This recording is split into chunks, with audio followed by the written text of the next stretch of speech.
Hello and welcome back to another episode of Critical Reactions with your host Bryan. We're going to wrap up today's exploration of new music and check out a track that came out just a couple of days ago from a band called Temperance. I've never heard of them before, but I see they're described as power metal. The track we're looking at today is called Daruma. We're going to dive into this and see what Temperance is bringing to the table today.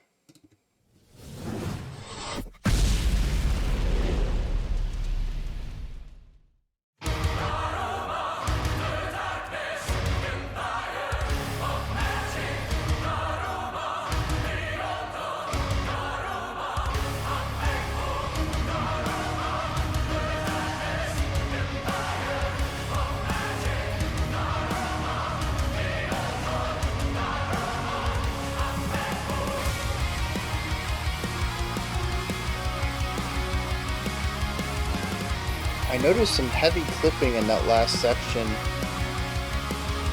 but I really enjoyed the wide vocal harmony.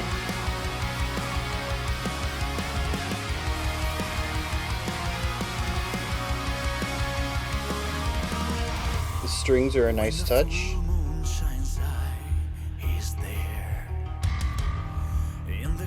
That is a fat bass tone.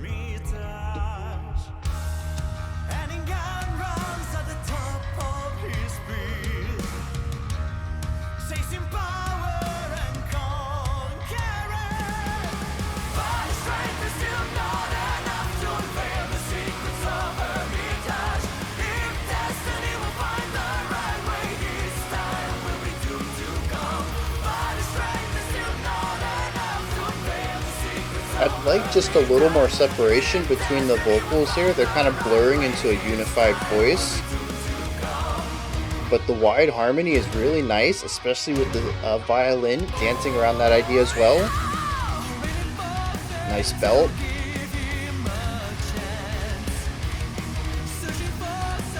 Lots of driving energy with the gallops and the bass kicks.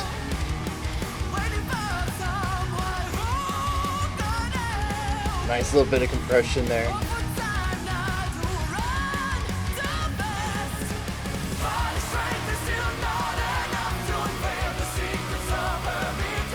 Huh.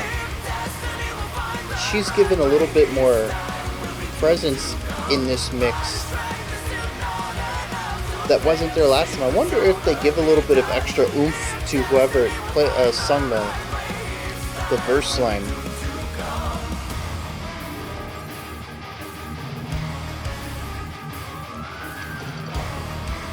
Love that flute flurry.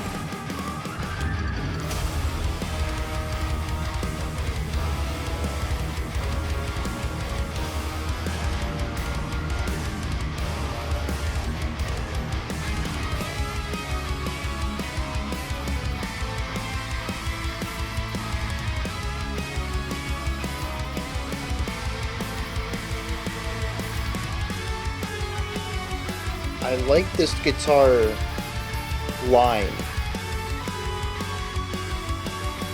especially with the moving guitar under it, but the section's production, it's missing something.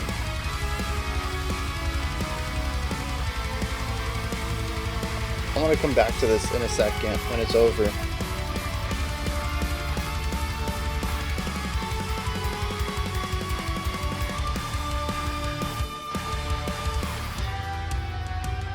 Makes a wish by drawing an eye on a doll named Daruma, waiting for someone to help Anningan himself in his chess game.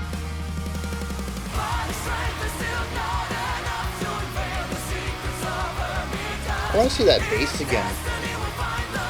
It looks odd.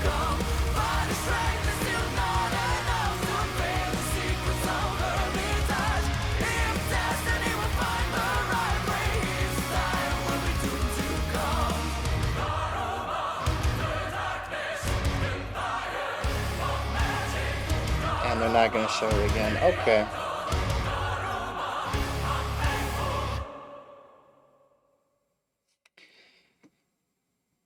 All right. I want to.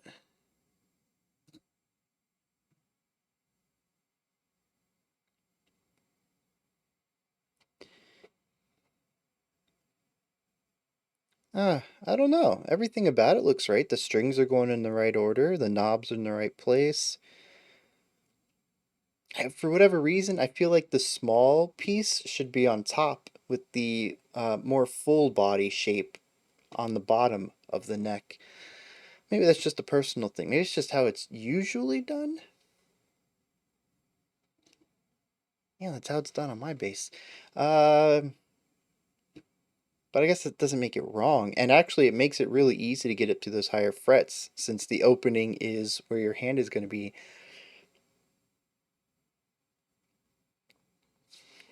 Um, I mentioned something about the production. I want to go back and showcase this real quick, except I don't know where it was. It was right before the guitar solo, so I guess right about here. Let's find out.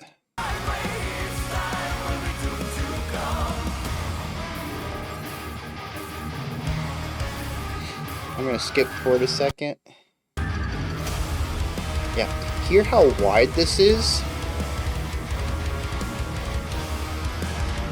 We've got some brass, we have the low strings, and now it feels a bit anemic. I think that guitar solo and eventually the harmony that comes in, the guitar duet, I think it's a fine section, but everything up to that point was a build-up, right? The chorus was a build-up from the verse, bringing in, well, I guess we dip down a little bit when we transition into the bridge. Because we bring in those flute trills. We have the bass, we have the guitar, the drums are coming in. They kind of got a bit sparser because we have those big, epic, theatrical drums going on, rather than the driving drums we had from the chorus. So we do bring it down just a hair, but again, it's a build-up. We are adding more strings, more the violins up top, the cellos on the bottom. We have a little bit of the brass coming in around the outsides. The guitar parts are being added on top of each other, getting wider, getting larger, getting louder. It's a build up. The drums get a little bit of reverb and a gain boost on them as well. And we just keep building it into the guitar solo, which feels like it's supposed to be the peak. Coming off of the build up, we have the melody that's going to drive us out of this section. And we bring the intensity down just a hair bit, but it feels anticlimactic to a section that I think is supposed to be a peak. And that's just really disheartening to listen to. Um, like I said, I don't think the writing itself is bad. I think the idea is solid. The execution just isn't. And I don't know how to go about doing that unless we keep the cellos in to write a cello part underneath the guitar solo, just because they're the only things out there that have that low of pitch. I don't, it sounds lower than a cello normally goes. Um, Maybe it's a double bass, but it also has a lot of production on it to widen out that sound, to give it that epic movie trailer sound, right? Um, and so when we get rid of it, we're left both with a pocket in the range, but also a lacking of the impact. That wideness of sound is now diminished, and the sound sphere doesn't feel as full as it did. Um, it was just a little disheartening to hear that. But with that said, I really think that's my only negative, my only criticism for this. And, it's so small, right? Although I did hear some of the clipping in our intro that I thought was weird, and it was once again on the really wide syncopated hits that bump bump, bump bump, bump bump, bump bump. No, that's Crazy Train. But something along those lines. We have these double hits in varying lengths, varying distance between them to create a bit of a syncopated underlying beat to our opening section. And some of them, not all of them. So I think it's a specific range or a specific frequency that when all the uh, all the enhancements and production is put on these hits, it clips just a little bit. Um, but that's such a minor thing too. It's interesting. I'd never heard of this group, and right now I have two criticisms on the production for them. But they've been around for a while. They founded in 2013. Their first album was in 2014. They're working on a decade's worth of music now. Uh, it, I wonder. Well, I mean, this video has 24,000 views in just a couple of days, so I guess that's not terrible. But you put out 7 albums, and you still are kind of on. I've never heard anybody bring this band up to me, and I'm not going to say that I have like I hear about everything in the world, right? Um, but there's a lot of niche bands, and I don't know if I should say semi-obscure, but like mid-tier bands that aren't like the top of their line. Like when I say, like death metal, there's bands that you think of, right? Um, but like I even get some stuff that's a bit further under the radar.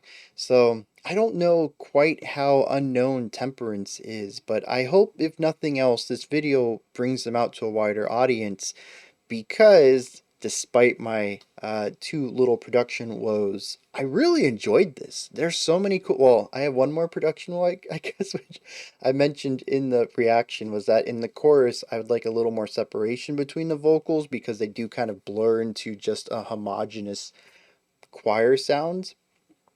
But that might be more subjective than anything else. Um, Primarily because I don't think it's bad if the choir sound is what they're going for. I think I would just enjoy more of a series of harmonized vocals, maybe separating them out in the mix a little bit, panning one a little more left, or sorry, a little more right, a little more left, and a center.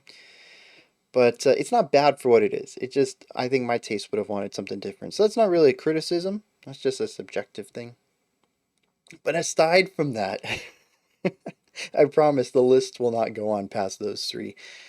I really enjoyed a lot of this. First of all, it seems that they have three main singers.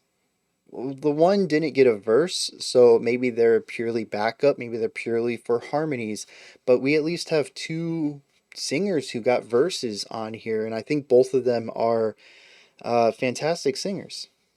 We got to hear a little bit more of a wider sound, really putting the voice towards the back of the throat and getting a nice wide projected sound. And they mostly use that for the harmonies, but when both of them took lead, they went for a forward projection that I thought worked really well. And our female vocalist actually threw on a little bit of compression and bite, and we got a nice belt to kick off her verse as well. So definitely everybody is showing off a little bit, get a little bit of variation in their vocal deliveries. So not only do they all bring something different to the table, but they're versatile and they sound good together. I mean, honestly, three vocals, you had me there. Three vocalists, but I really enjoy what they're doing individually as well, how they're working together. Um, and I really hope somewhere in this album or in any of their past albums, we get some more playfulness with the vocal writing. Counterpoint, uh, call and response. Trading off verses right here, though, is a really nice introduction to y'all, though, and I appreciate that. I think that's a very cool way, especially, it's a music video, right? It kind of has two purposes here. One is to showcase the song, and the other is sort of to be an introductory for people, right? Not everybody picks up albums first. The music video is usually the first time people are going to hear something. So it's kind of it's a music song, a music song. You're so good with words, Bryan. But it's also promotional. It's also ads, and I think that this is a really good promotion of who the band is and showcases what they do. Um, there's a nice bit of variety in the music as well, including, interestingly, timbre, which is not something I think I'd normally bring up too often. I read and thought they were power metal coming in, and there's certainly power metal elements here, but honestly, I would put them in symphonic metal area. There's nice guitar work. We get a variety of guitar work, both lead and chord based. The bass is ridiculously fat and has some nice moving lines. The drummer has nice fills, primarily working within metronomic style, um, but also showcased a little bit of their chops towards the end of the bridge when we got the double bass kicks and snare on every beat. I don't think we got blast beats, because that would have been 16th notes, but I don't think we got eighth notes either. I think it was just a little slower than that. But anyways, showing off that they can play a bit faster and bring that intensity if needed, but that they are solid just sitting in the pocket and bringing a bit of variety to the end of phrases. Just really great drum work overall. The vocals I already praised a bit of, but there's also stuff around this. You know, we've talked a little bit about this, the brass, the strings, but there are some, I'm going to use a very broad umbrella here because I'm not sure exactly what I heard, but there are Eastern instruments in here as well. And I'm not sure what they were, but it was really interesting to hear their inclusion bringing us into the bridge, and I thought they worked rather well. They were mixed well, but they also sounded nice against what was happening in the rest of the music, and particularly pairing these, acoustic folk instruments with electric metal stuff, right? I mean, the drums are acoustic, but everything else here is electric. And it was just a really nice fusion. I kind of wish I would hear more of that. I would have liked to hear more of these instruments throughout the entire track, but it was a treat to hear them here. And then, of course, I want to talk about this real quick, is the composition of the secondary instruments, which is everything outside the band. There are some moments where they are primarily there to drive emotion. They're chords, they're stingers. Um, but we also get some really nice, more orchestral ideas from time to time, moving melody lines that run counter to what someone else is playing or singing. Little flourishes, like the flute, that little whirlwind flurry, starting from one note and rising up. There were a couple of string notes. I think they were held out, legato style, moving into one another and panning from one side to the other to feel like the song was moving. There's just a lot of really great ideas in here that elevate the composition to me from something that would be more akin to metal writing on orchestral instruments to bringing in orchestral instruments and knowing how they would be used within their typical setting and applying that to a metal setting. And I really appreciate that. The former is not a bad way to go about writing music. There's a lot of symphonic metal that is just metal music that happens to be written for violins, cellos, and stuff. But I am a much bigger fan of the latter, bringing in these instruments and showcasing an understanding of classical usage of them and incorporating the classical lines into your metal writing. I really appreciate that. It sounds great. So, yeah, then we finished out the song strong. Typical ABABCB pattern that ends up working really well, given that our C section has some interesting ideas going on in it.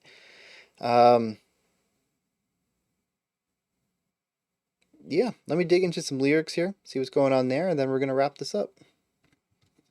You know, it's interesting.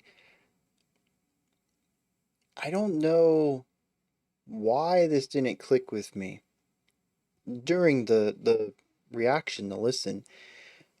There's not a lot of lyrics here. Well, let me rephrase that. There's a lot of lyrics here, but there's not a lot of unique lyrics.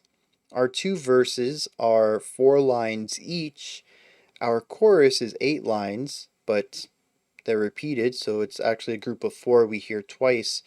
And since we have 3 choruses, we hear that grouping 6 times. It takes up a vast majority of the lyrics, especially when you realize there's only 8 lines worth of verses.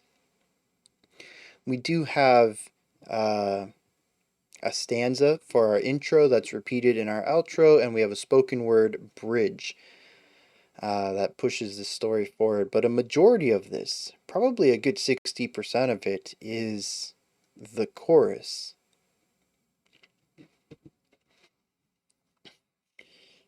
I feel like I've been dropped in the middle of something, a story. I'm not sure if that's how it's supposed to feel. Maybe it's conceptual. What I do know, though, is the power metal aspect is in full force here in the lyrics. We have a fantasy realm, it seems like, with it's an empire of magic, but there's people with dark powers that want to do something. I'm not quite sure. It says Daruma is the darkness, the empire of magic.